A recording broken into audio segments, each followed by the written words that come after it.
Assalamualaikum warahmatullahi wabarakatuh. Alhamdulillah wa kafa. Wassalamun ala ibadihi alladhina istafa. Amma ba'd. Qala Allahu azza wa jalla. A'udzu billahi minasy syaithanir rajim. Bismillahirrahmanirrahim. Ya ayyuhalladzina amanu sabiru wa sabiru. Sadaqallahu maulana al-azim. Wa qala Nabi sallallahu alaihi wasallam, wa huwa syarrus sabr wa sabru sababul jannah. Atau kama alaihi salatu wassalam. கண்ணியத்திற்கும் பெருமதிப்பிற்கும் மரியாதைக்கும் உரிய பெரியவர்களே, சகோதரர்களே, நண்பர்களே, புனிதமான ரமலானுடைய மாதம் நமக்கு நமது வாழ்க்கையில் நிறைய பாடங்களை. ரமலானுடைய மாதம் மகத்துவமிக்க மாதம். இந்த மாதத்தில் ஒரு அடியான் நல்லமல்கள் செய்து தன்னை படைத்த அல்லாஹ்வை நெருங்க முடியும். நோன்பை அல்லாஹ் கடமையாக்கியதற்கான அடிப்படை நோக்கமே அதுதான். நீங்கள் அல்லாஹ்வை அஞ்சி நடப்பவர்களாக இருப்பதற்காகத்தான். யாரெல்லாம் அல்லாஹ்வை அஞ்சி நடப்பார்களோ அவர்கள் அல்லாஹ்வுடைய நெருக்கத்தை பெற்றவர்கள் ஆவார்கள். எவர்கள் அல்லாஹ்வுடைய நெருக்கத்தை பெறுகிறார்களோ அவர்கள் இன்மையிலும் மறுமையிலும் வெற்றி பெற்றவர்களாக நிம்மதியான சந்தோஷமான வாழ்க்கையை அடைந்து கொள்வார்கள். இந்த புனிதமான ரமலானுடைய மாதம் பல பாடங்களை நமக்கு கற்றுத் தந்தாலும் பிரத்யேகமாக இந்த மாதம் நமக்கு பொறுமையை கற்றுத் தருகிறது.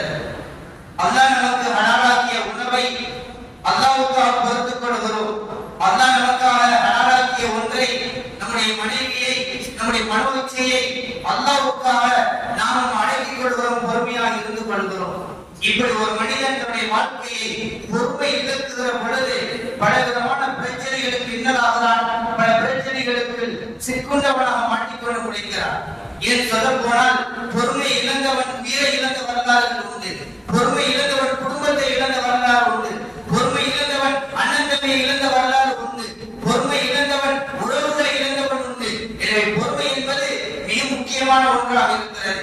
மனிதனுடைய வாழ்க்கையில் பொறுமை ஒன்று இருக்குமே ஆனால் அவனுடைய வாழ்க்கையில் எல்லோரையும் அனுசரித்து எல்லோரையும் அரவணைத்து வாழக்கூடிய நல்ல மனநிலை உள்ளவனாக, பக்குவமானவனாக ஆகிவிடுவான். இந்த புனிதமான ரமலானுடைய மாதம் நமக்கு கற்றுத்தரக்கூடிய பல பாடங்களில் ஒன்றுதான் பொறுமை. ரசூலுல்லாஹி ஸல்லல்லாஹு அலைஹி வஸல்லம் அவர்கள் தெளிவாக சொன்னார்கள், வஹுவ ஷஹ்ருஸ் ஸப்ர். இந்த ரமலானுடைய மாதம் என்பது பொறுமையின் மாதமாக இருக்கிறது. வஸப்ரு ஸவாபுல் ஜன்னah. பொறுமை என்பதனுடைய கூலி என்ன தெரியுமா? சுவர்க்கம்தான் என்று ரசூலுல்லாஹி ஸல்லல்லாஹு அலைஹி வஸல்லம் அவர்கள் சொன்னார்கள். பொறுமை சம்பந்தமாக ஏராளமான வசனங்களை அல்லாஹ் திருமறையிலே கூறியிருக்கிறார். ஒரு ஆயத்திலே அல்லாஹ் சொல்லுவான், யா அய்யுஹல்லதீன ஆமனூ, ஈமான் கொண்ட விசுவாசிகளே, இஸ்பிரு, நீங்கள் பொறுமையை கையாளுங்கள், வஸாபிரு, இன்னல்களை சகித்துக் கொள்ளுங்கள். பிரச்சனைகள் வரும்தான். உலகத்தில் மனிதனாக பிறந்தால் பிரச்சனை இல்லாதவன் யாரும் இருக்க முடியாது. சோதனைகள் வரும், கஷ்டங்கள் வரும், துன்பங்கள் வரும், துயரங்கள் வரும். மக்களை நீங்கள் ஒதுக்கி வாழ்ந்தாலும், குடும்பத்தை விட்டு விலகி வாழ்ந்தாலும் பல பிரச்சனைகள் உங்களை நோக்கி வந்து கொண்டேதான் இருக்கும். இந்த நேரங்களில் எல்லாம் நாம் பொறுமையாக இருப்பது, பொறுமையை காத்துக் கொள்வது, இன்னல்களை கழித்துக் கொள்வதுதான் ஒரு மனிதனுடைய உயர்ந்த நற்குணமாக இருக்கிறது. அல்லாஹ் வேறொரு ஆயத்திலே சொல்கிறான், வலனபுலுவன்னகும் பிஷைஇன், ஓரளவு மினல் ஹௌஃபி, பயத்தால், வல்ஜூஇ, பசி பட்டினியினால் நாம் உங்களை திட்டமாக சோதிப்போம் என்று அல்லாஹ் தஆலா சொல்கிறான். மேலும் சொல்கிறான், வனபுசின் மினல் அம்வால், பொருட்கள், வல்லன்புஸ், உயிர்கள், வஸ்ஸமராத், பழங்கள், கனிகளிலிருந்து உங்களுக்கு சோதனைகள் ஏற்படும். இப்படி நாம் கண்டிப்பாக உங்களை சோதிப்போம் என்று அல்லாஹ் சொல்கிறான். இந்த மாதிரி யார் சோதனைகளில் யார் பொறுத்துக் கொள்கிறார்களோ அல்லாஹ் சொல்கிறான், வபஷிரிஸ் சாபிரீன், இப்படி பொறுத்துக் கொண்ட பொறுமையாளர்களுக்கு சுவர்க்கத்தை கொண்டு நன்மாராயம் சொல்லுங்கள் நபியே என்று அல்லாஹ் நபியை பார்த்து கூறுகிறார். வலனபுலுவன்னகும் பிஷைஇன் மினல் ஹௌஃப், இந்த பயம் இருக்கிறது, ஆட்சி வரப்போகிறது, ஆட்சி மாறப்போகிறது.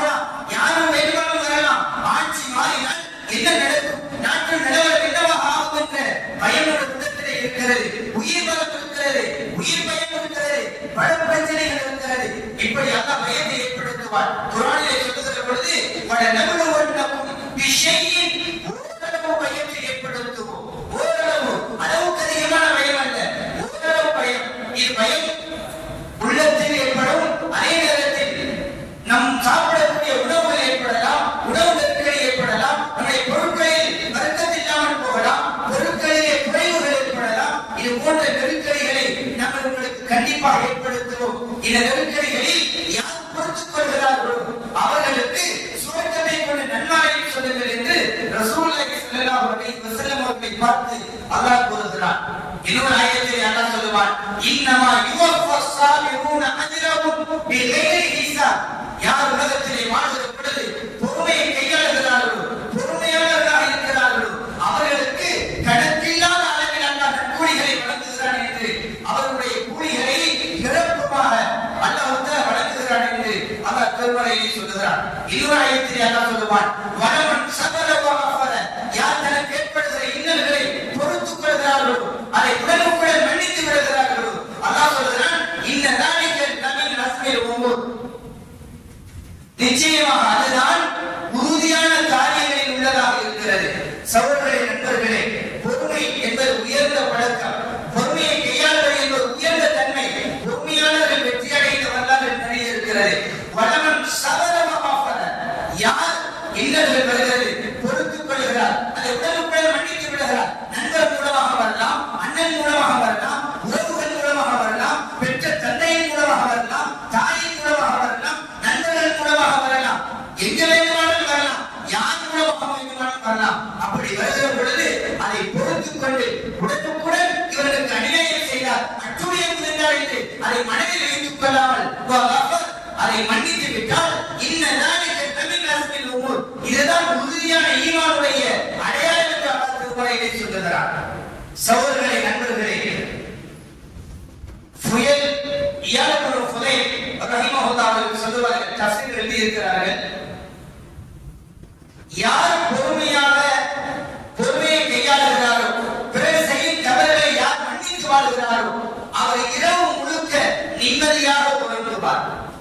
யார் பொறுமையை கையாளவில்லையோ அவர் உறங்குடைய உள்ளத்திலே ஒரு விதமான குமுறல் ஏற்பட்டுக் கொண்டே இருக்கும், பிரச்சனை ஏற்பட்டுக் கொண்டே இருக்கும். இப்படி நடந்து விட்டதே, இப்படி செய்து விட்டேனே, இந்த இடத்தில் பொறுமையாக இருந்திருக்கலாம் என்று அவர் விடிய தூங்கி குளித்து மறைக்கும் அவர் கஷ்டத்தில் உருண்டு கொண்டிருப்பார் என்று அறிஞர்கள் சொல்லுகிறார்கள். எனவே சகோதரர்களே, நண்பர்களே, அல்லாஹ் வேறொரு ஆயத்திலே சொல்லுகிறான், வஸ்தஈனு பிஸ்ஸப்ரி வஸ்ஸலா. நீங்கள் பொறுமையை கொண்டும் தொழுகையை கொண்டும் அல்லாஹ்விடத்தில் உதவி தேடுங்கள். இன்னல்லாஹ லமஅல் முஹ்சினீன். நிச்சயமாக அல்லாஹ் பொறுமையாளர்களுடனேயே இருக்கிறான் என்று ஒரு அற்புதமான வசனத்தை அல்லாஹ் சொல்லி காண்பிக்கிறார். நாம் சில சமயங்களில் பொறுமையை இழந்து விடுகிறோம், கோபப்படுகிறோம், சொல்லுகிறோம், பொறுமைக்கெல்லாம் ஒரு அளவு இருக்கிறது, பொறுமைக்கு ஒரு எல்லை உண்டு என்று சொல்லி அதன் பிறகு நம்முடைய பொறுமையை பொருட்படுத்தாமல் நாம் நம்முடைய கோபத்தை வெளிக்காட்டி விடுகிறோம். நபி அவர்கள் இதற்கெல்லாம் அழகான விளக்கங்களை சொல்லி தந்திருக்கிறார்கள். சகோதரர்களே, நண்பர்களே, வஸ்தஈனு பிஸ்ஸப்ரி வஸ்ஸலா. இங்கே தொழுகையை கொண்டும் பொறுமையை கொண்டும் உதவி தேடுங்கள் என்று அல்லாஹ் சொல்லவில்லை. அல்லாஹ் சொல்லுகிறான், பொறுமையை கொண்டும் தொழுகையை கொண்டும் அல்லாஹ்விடத்தில் உதவி தேடுங்கள். தொழுகைக்கு முன்னால் பொறுமை வந்திருக்கிறது. ஒரு மனிதன் தொழ வேண்டுமானால் பொறுமை இருக்க வேண்டும். தன்னுடைய வேலைகளை அல்லாஹ்வுக்காக ஒதுக்கி வைத்து பொறுத்துக் கொண்டு அல்லாஹ்வுடைய இல்லத்திற்கு வர வேண்டும். அப்படி வந்தால்தான் தொழுகை நிறைவேற்ற முடியும். எனவே அல்லாஹ் வசனங்களிலே சொல்லுகிறான், வஸ்தஈனு பிஸ்ஸப்ரி வஸ்ஸலா. பொறுமையை கொண்டும் தொழுகையை கொண்டும் அல்லாஹ்விடத்தில் உதவி தேடுங்கள். எனவே தொழுகைக்கு முன்னால் அல்லாஹ் பொறுமையை சொல்லி இருக்கிறான் என்றால் பொறுமை என்பது அவ்வளவு உயர்ந்ததாக இருக்கிறது. இதற்கு அதிக முக்கியத்துவம் இருக்கிறது. அதையெல்லாம் முன்னாலே சொல்லுகிறான். அது இருந்தால்தான் தொழுகையை மனிதனால் நிறைவேற்ற முடியும். எனவே பொறுமையை கொண்டும் தொழுகையை கொண்டும் நீங்கள் உதவி தேடுங்கள். இன்னல்லாஹ மஅல் ஸாபிரீன். நிச்சயமாக அல்லாஹ் பொறுமையாளர்களுடன் இருக்கிறான் என்ற வசனத்தை அல்லாஹ் சொல்லி காட்டுகிறான். வேறொரு ஆயத்தில் அல்லாஹ் சொல்லுவான், வலனபலுவன்னக்கும். நிச்சயமாக நாங்கள் உங்களை சோதிப்போம். ஹத்தா நஅலமல் முஜாஹிதீன மின்கும் வஸ்ஸாபிரீன். உங்களை யார் அல்லாஹ்வுக்காக பொறுத்துக் கொள்கிறார்கள், யார் உண்மையான முஜாஹிதீன் என்பதை நாங்கள் அறிந்து கொள்வதற்காக உங்களை சோதித்துக் கொண்டே இருப்போம். சகோதரர்களே, நண்பர்களே, அல்லாஹ் நம்மை படைத்திருக்கிறார். நாம் அல்லாஹ்வுடைய அடிமை.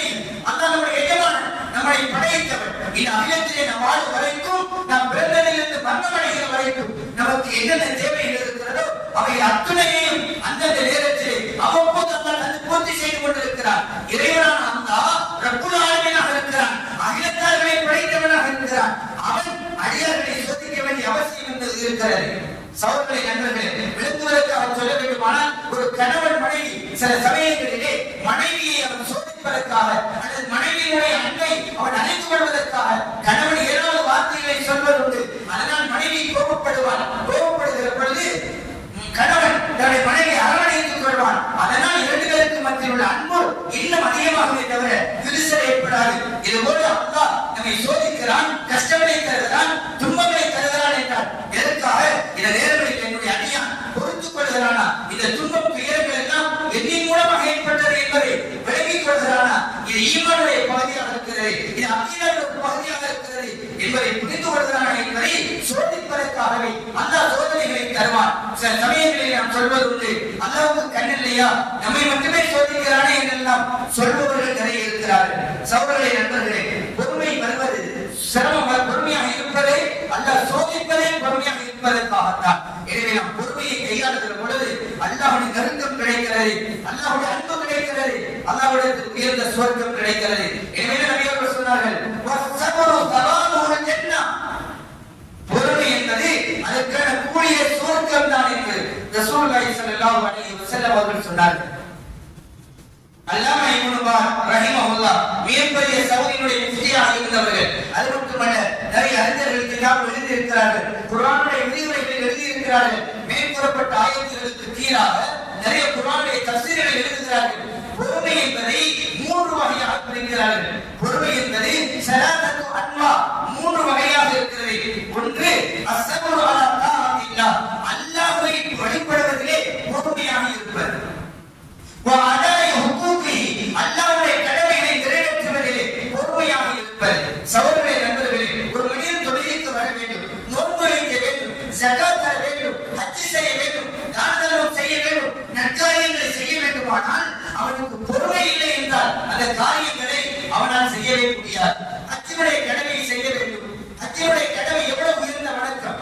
ஹஜ்ஜுடைய கடமை நிறைவேற்றுவதற்கு இன்றைய காலத்தில் நம்முடைய விலைவாசிகளை எடுத்துக்கொண்டால் எட்டாக்கணியாக ஆகிவிட்டது. ஒரு சராசர மனித வாழ்க்கையில் அவர்கள் ஹஜ்ஜுடைய கடமை நிறைவேற்றுவது என்பது அது முடியாத ஒரு விஷயமாக இருக்கிறது. சகோதரர்களே, நண்பர்களே, அவர் கஷ்டப்பட்டு குருவி சேர்த்தலை போல ஹஜ்ஜுடைய கடமை நிறைவேற்றுவதற்காக 6 லட்சம் 7 லட்சம் வரைக்கும் செலவு செய்ய வேண்டியிருக்கிறது. இதற்கு அல்லாஹ்வுக்காக இந்த பணம் நான் சம்பாதித்த அல்லாஹ் கொடுத்தது, அல்லாஹ்வுடைய வணக்கத்திற்காக, அல்லாஹ்வுடைய இல்லத்தை தரிசிப்பதற்காக, அல்லாஹ்வுடைய காபத்துல்லாவை சந்திப்பதற்காக நான் அல்லாஹ்வுக்காக செல்கிறேன். இதற்காக இந்த பணத்தை நான் செலவு பண்ணுகிறேன் என்ற ஒரு மனிதன் பொறுத்துக் கொள்வானேயானால் நபி அவர்கள் சொன்னார்கள், அவன் உலகத்தில் மரணிக்கும் வரை மிகப்பெரிய செல்வந்தராக அல்லாஹ் ஆக்காமல் அவரை மரணிப்பதில்லை, மரணிக்க செய்வதில்லை. இது பொறுமை வேணும். கண்டிப்பா பொறுமை இல்லாம நாம் அதை செய்துவிட முடியாது. எனவே முதல் வகை பொறுமை அஸ்ஸபரு அலா தாஅத்தில்லாஹ், அல்லாஹ்வை வழிபடுவதிலே, அல்லாஹ்வுடைய கடமைகளை நிறைவேற்றுவதிலே பொறுமையை கையாளுவது. இரண்டாவது வகை அஸ்ஸபரு அன் மாசியத்தில்லாஹ், அல்லாஹ்வுக்கு மாறு செய்யாமல் தன்னை தடுத்துக் கொண்டு பொறுமையாக இருப்பது. ஹதீஸுடைய கிதாபுகளிலே ஒரு வரலாறை பதிவு செய்திருக்கிறார்கள். இந்தலக ஸலாத்து நஃபர் மிம்மன் கான கபலக்கும், உங்களுக்கு முன் வாழ்ந்த சமுதாயங்களில் 3 நபர்கள் ஒரு வழியாக நடந்து சென்று கொண்டிருந்தார்கள். இரவு நேரமாகிவிட்டது, எங்கே செல்வது என்று அவர்களுக்கு தெரியவில்லை. ஹத்தா ஆவாஹுல் மபீது இலாமா, அவர்கள் ஒதுங்கிக் கொள்வதற்காக அவர்களுக்கு கண்ணுக்கு முன்னால் தெரிந்த ஒரு குகைக்குள் நுழைந்து ஒதுங்கிக் கொண்டார்கள். இரவு நேரம் ஆகிவிட்டது, நாம் இங்கே இருந்து கொள்ளலாம், வெளியில விரைவில் நாம் பயணமாகலாம் என்று அந்த குகைக்குள் அவர்கள் ஒதுங்கிக் கொண்டார்கள். அப்படி இருந்த நேரத்திலே மலையிலிருந்து ஒரு கற்பாறை உருண்டு வந்து குகையுடைய வாசலை விழுந்து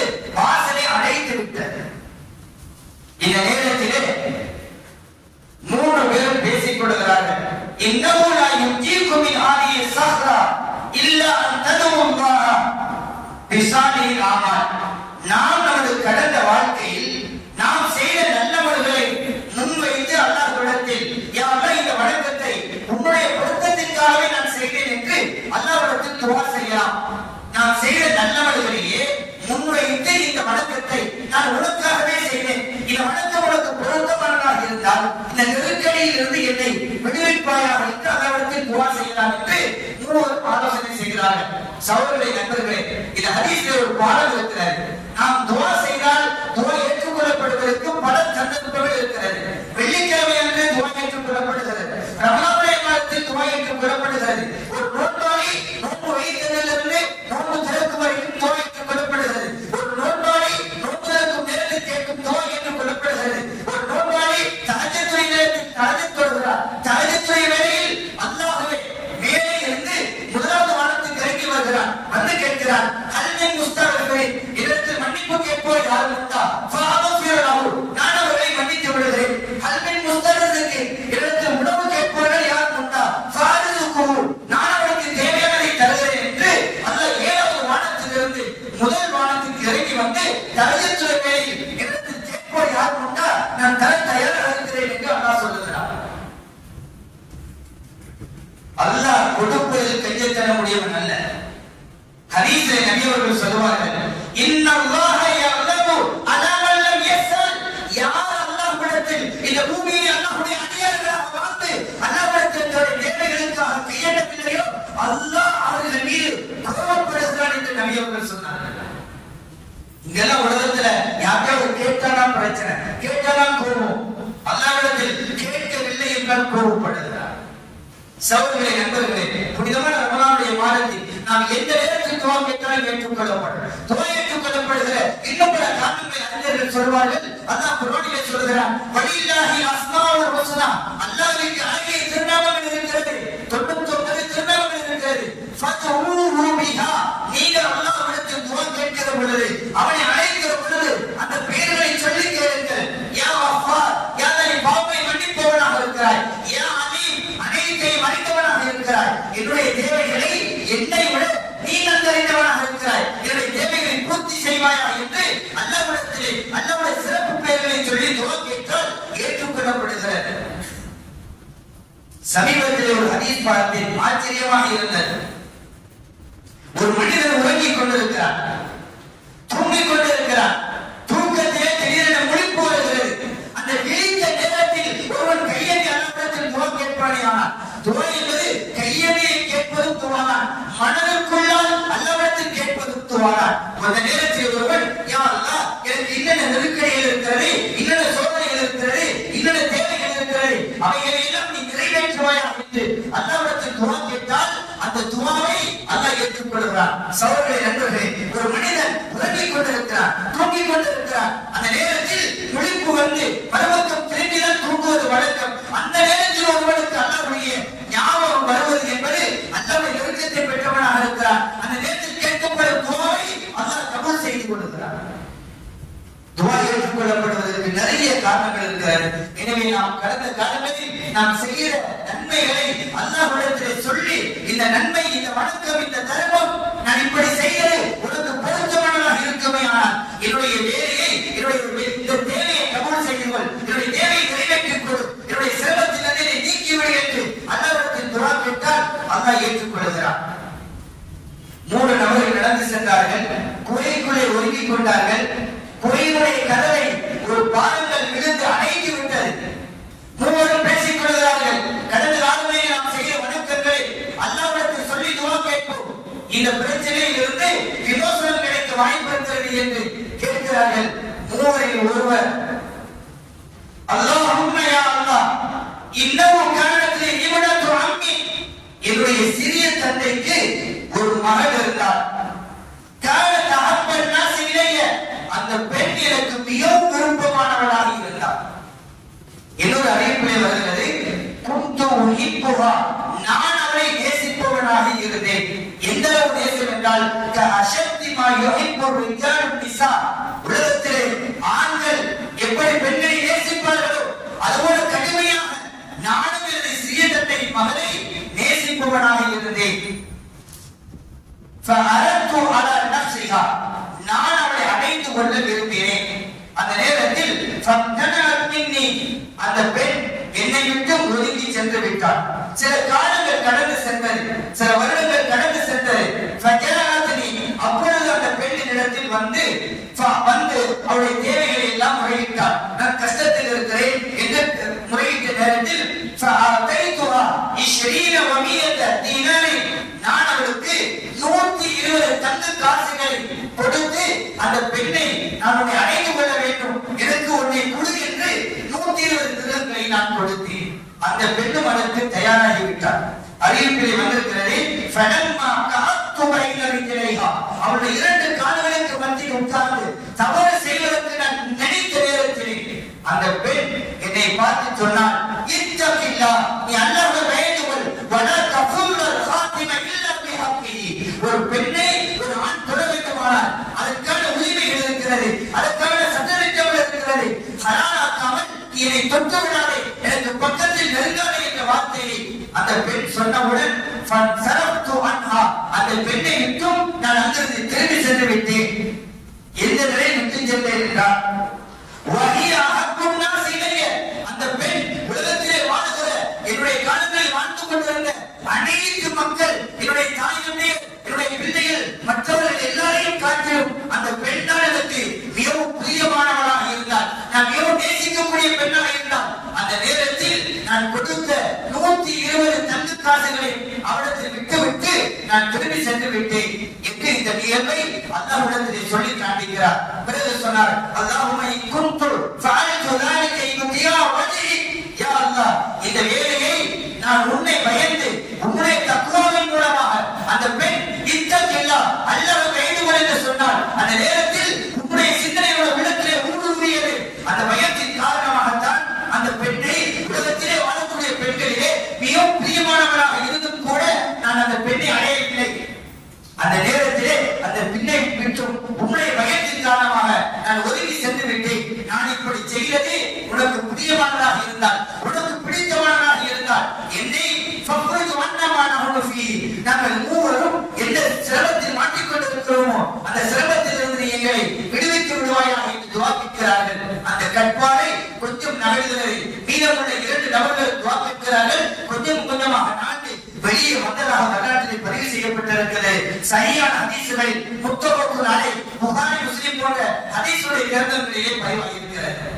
சகோதரர்களே, நண்பர்களே, ஒரு மனிதன் பாவங்களில் இருந்து தன்னை தவிர்த்துக் கொள்ள வேண்டுமானால், பாதுகாத்துக் கொள்ள வேண்டுமானால் பொறுமை இல்லை என்றால் செய்ய முடியாது. 3வது சபர் அலா கதாஇல்லாஹி வ கதரி. அல்லாஹ் ஒரு மனிதனுடைய வாழ்க்கையில் அவன் உலகத்தில் வாழ்கிற பொழுது அவன் எப்படி வாழ வேண்டும், செல்வந்தனாகவா ஏழையாகவா, அவனுடைய வாழ்க்கை எப்படி இருக்க வேண்டும், அவனுக்கு எத்தனை குழந்தைகள், எந்த மாதிரி நெருக்கடிகள், அல்லாஹ் ஒரு மனிதனுடைய அனைத்து வாழ்க்கையும் ஏற்பட வேண்டிய சந்தர்ப்பங்களை அல்லாஹ் கலாக்கதவை முடிவு செய்து விட்டார். அப்படி முடிவு செய்த விஷயங்களை நாம் பொறுத்துக் கொள்ளவில்லை. அந்த நேரத்தில் புலம்புவோமே ஆனால் நாம் பொறுமையற்றவர்கள். புலம்புவர்கள் அதிகமாக இருக்கிறார்கள். புலம்பக்கூடாது. அல்லாஹ் நானாமல் அல்லாஹ்வுடைய பாதைக்கும் யாரும் ஒதுங்கி இருக்க முடியாது. சோதனை தருவது அல்லாஹ் தான், கஷ்டங்களை தருவது அல்லாஹ் தான், நெருக்கடியை தருவது அல்லாஹ் தான். அல்லாஹ் ஒரு தாயை விட 99 அல்ல 100 மடங்கு அன்புள்ளவனாக இருக்கிறார். ஒரு மகனுக்கு கஷ்டம் ஏற்பட்டால் தாய் துளிதுளித்து போகிறார். அப்படி துளிதுளிக்கிற பொழுது 99 அல்ல 100 மடங்கு அன்புள்ள ரப்பு எவ்வளவு ஆத்திரப்படுவான், அவனுக்கு எவ்வளவு கஷ்டமாக இருக்கும். அப்படி செய்வதிலே ஏதோ நன்மை இருக்கிறது என்று நாம் புரிந்து கொண்டு, இன்னைக்கு இந்த கஷ்டத்தினால் எனக்கு என்ன நஷ்டம் இருக்கிறது கண்ணுக்கு முன்னால் தெரியவில்லை, இதனால் என்ன லாபம் இருக்கிறது கண்ணுக்கு தெரியவில்லை, அல்லாஹ்விடத்திலே மறைவாக இருக்கிறது, அல்லாஹ் உலகத்திலே சோதிக்கிறான், மறுமையில் உயர்ந்த அந்தஸ்துகளை தருவான் என்று ஒரு மனிதன் எண்ணி பொறுமை கொள்ள வேண்டும். அப்படி பொறுமை கொள்ளவில்லை என்றால் அந்த மனிதன் பொறுமை இழந்தவனாகுவான். அல்லாஹ்வுடைய ஏற்பாட்டை, அல்லாஹ்வுடைய விதியை மறுத்தவனாக ஆகிவிடுவான். இங்கேயும் ஒரு மனிதனுக்கு பொறுமை தேவைப்படுகிறது. அவர்கள் அறிவிக்கிறார்கள், மரணம் நபியு ஸல்லல்லாஹு அலைஹி வஸல்லம் பிம்ராத்தின் கபரை இந்த கபரை, ஒரு கபருக்கு பக்கத்திலே உட்கார்ந்து அழுது கொண்டிருக்கிற ஒரு பெண்ணை நபியவர்கள் கடந்து சென்றார்கள். அந்த பெண் அழுவதை பார்த்து நபியவர்கள் புரிந்து கொண்டார்கள், இந்த பெண்ணுக்குரிய யாரோ நெருங்கிய உறவினர் அல்லது அவருடைய குழந்தை இறந்து போயிருக்க கூடும், அடக்கம் செய்யப்பட்டு விட்டது, கபரில் உட்கார்ந்து அதனுடைய கவலை தாங்க முடியாமல் அழுது கொண்டிருக்கிறார்கள் என்பதை புரிந்து கொண்டு நபியவர்கள் சொன்னார்கள், ஒரு பெண்ணே, நீ அல்லாஹ்வை பயப்படுங்கள், கொஞ்சம் பொறுமை காத்துக் கொள்ளுங்கள் என்று கூறினார்கள். அந்த நேரத்தில் அந்த பெண் சொன்னார்கள், இலைக்க அண்ணி, உன் வேலையை பார்த்துட்டு நீ போ அப்படின்னு சொன்னாங்க. இந்த பெண்ணுக்கு அது யாருங்கிறது தெரியல. அந்த பெண் இதையும் சொன்னாங்க, எனக்கு என்ன சோதனை என்ன கஷ்டம் ஏற்பட்டிருக்கிறதோ அந்த கஷ்டம் உங்களுக்கு ஏற்படல, எப்படிதான் சொல்லுவீங்க அப்படின்னு சொன்னாங்க. அதனால இலைக்கு அண்ணி, உன் வேலையை பார்த்துட்டு நீ போன்னு சொன்னாங்க நபியை பார்த்து. அங்கிருந்த தோழர்கள் எல்லாம் சொன்னார்கள், அப்பா இது வேற யாரும் இல்ல, அதுதான் முஹம்மது நபி ஸல்லல்லாஹு அலைஹி வஸல்லம். கேட்டது அந்த பெண்ணால இருக்க முடியாது. நேரா எல்லைக்கு நபிய ஸல்லல்லாஹு அலைஹி வஸல்லம் நபியிடத்துல வந்து பார்க்கறாங்க. வீட்டு வாசல்ல வாட்ச்மேன் இல்ல, பார்த்தாலும் யாருமே தெரியல. நேரா உள்ள சலாம் சொல்லி நுழைகிறார்கள். அங்கே நபி அவர்கள் அமர்ந்திருக்கிறார்கள். நபியை பார்த்து இந்த பெண் சொன்னார்கள், லம் அஅரிஃபுக, எனக்கு நீங்க யாருமே தெரியாது, நீ என்னை பொறுத்துக் கொள்ள வேண்டும் அப்படின்னு சொன்னதுமே நபி அவர்கள் சொன்னார்கள், இன்னமா ஸப்ரு இன்த ஸதமத்தில் ஊலா, பொறுமை என்பது ஒரு கஷ்டத்தின் ஆரம்ப நேரத்தில் பொறுத்துக் கொள்வதற்கு பேரால் பொறுமை என்று சொன்னார்கள். அதற்கு பிறகு அந்த பெண் பொறுத்துக் கொண்டார்கள் என்பது வரலாறு. அத்தா இப்னு அபீ ரபா ரலியல்லாஹு அவர்கள் அறிவிக்கிறார்கள், ரசூலுல்லாஹி ஸல்லல்லாஹு அலைஹி வஸல்லம் அவர்கள் நடந்த ஒரு ஹதீஸில் நபி அவர்கள் ஒரு பெண்ணை பார்த்து சொர்க்கவான் என்று சொல்லியிருந்தார்கள். அந்த பெண்ணுடைய விஷயத்தில் என்ன நடந்தது என்பதை இப்னு அப்பாஸ் அவர்கள் எனக்கு கூறினார்கள். அதாவது குரீக இப்ராஹிம் மின் அஹ்லில் ஜன்னah, சுவர்க்க வாரியான ஒரு பெண்ணை நான் உங்களுக்கு காண்பிக்கட்டுமா என்று இப்னு அப்பாஸ் அவர்கள் அதாபுல் அமீர் அவர்களிடத்தில் கேட்கிறார்கள். அதாபுல் அமீர் அவர்கள் ஆச்சரியப்படுகிறார்கள். உலகத்திலே வாழ்கிற பொழுது சுவர்க்கவாரியா, சுவர்க்கத்துக்கு சொந்தக்காரரா, சுவர்க்கத்துக்கு சொந்தக்கார பெண்ணை நீங்கள் எனக்கு காண்பிக்கிறீர்களா, அப்படி என்றால் அந்த பெண் யார் என்று கேட்கிறார்கள். கேட்டவுடன் சொன்னார்கள்,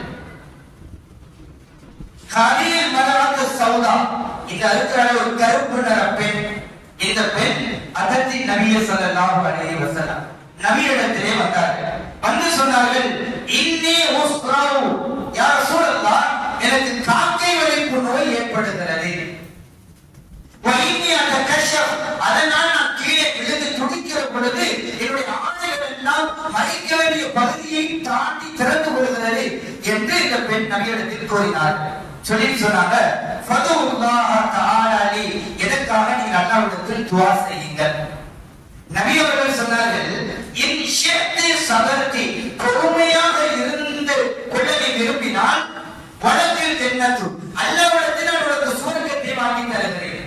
வ இன் ஷிஅத்தி, அல்லது நீ விரும்பினால் தஅவுத்துல்லாஹ, நான் அல்லாஹ்விடத்தில் துஆ கேட்கிறேன், ஐயுவாஃபிகி, அவனுக்கு ஆரோக்கியம் அளித்து விடுவான் என்று சொன்னவுடன் இந்த பெண் அங்கே உட்கார்ந்து யோசிக்கிறார்கள். யோசித்து பார்க்கிறார்கள், உலகத்திலே வாழ்கிற பொழுது எவ்வளவு கஷ்டம் வேண்டுமானாலும் இருக்கட்டும், ஆனால் மறுமை நாளிலே நான் எந்த கஷ்டத்தையும் அனுபவிக்க கூடாது. இங்க எனக்கு ஏற்பட்டிருக்கிற காக்கை வலிப்பு நோயின் மூலமாக எனக்கு எவ்வளவு சிரமங்கள் வந்தாலும் அதை நான் தாங்கிக் கொள்கிறேன், பொறுத்துக் கொள்கிறேன். நபியிடம் சொன்னார்கள், யா ரசூலல்லாஹ் அஸ்பிரு, நான் பொறுத்துக் கொள்கிறேன், ஆனால் வகினியாத கஷ்டம் என்னுடைய ஆடையை திறந்து கொள்கிறேன், நீங்கள் அல்லாஹ்விடத்தில் துஆ செய்யுங்கள், நான் கீழே விழுந்து விட்டால் என்னுடைய ஆடை திறந்து கொள்ளக்கூடாது என்று கேட்டவுடன் நபி அவர்கள் துஆ செய்கிறார்கள். அந்த பெண் பொறுத்துக் கொண்டார்கள். அல்லாஹ் அவர்களுக்கு சுவர்க்கத்தை கொடுக்கிறான் என்பது ஹதீஸில் வந்திருக்கிறது.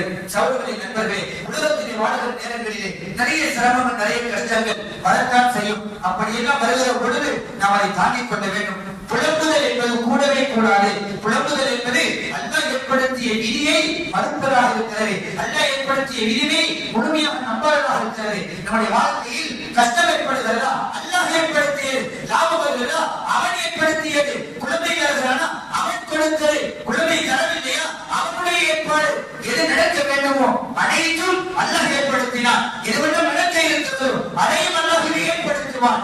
நாம் அல்லாஹ்விடத்திலே துஆ செய்கிற பொழுது அல்லாஹ் அந்த துஆவை ஏற்றுக்கொள்கிறான். பொறுமையாக இருந்து நாம் அதை அல்லாஹ்விடத்தில் துஆ செய்தால் அல்லாஹ் பொறுமைக்காக பன்மடங்கு கூலிகளை தருகிறான். ஒருவர் நமக்கு அநியாயம் செய்து விட்டார், அல்லாஹ்வுக்காக பொறுத்துக் கொண்டு நாம் அவரை மன்னித்து விட்டால் அல்லாஹ்விடத்திலே உயர்ந்த அந்தஸ்தில் இருக்கிறது. நாம் இரவில் நிம்மதியாக தூங்க முடியும். புலம்புபவர்கள் சில சமயங்களிலே ஏன் எனக்கு இவ்வளவு கஷ்டங்கள், மௌத்து வந்தா என்ன, நான் மௌத்தாகி விடுவேன் என்றெல்லாம் புலம்புவது உண்டு. அரசர்கள் அவர்கள் சொல்லுகிறார்கள், ரசூலுல்லாஹி ஸல்லல்லாஹு அலைஹி வஸல்லம் சொன்னார்கள், லா யத்தமன்ன அஹதுக்கும் மௌத் லிதுர்ரின் அஸாபஹு, உங்களில் எவரும் தனக்கு ஏற்பட்ட கஷ்டத்திற்காக மௌத்தை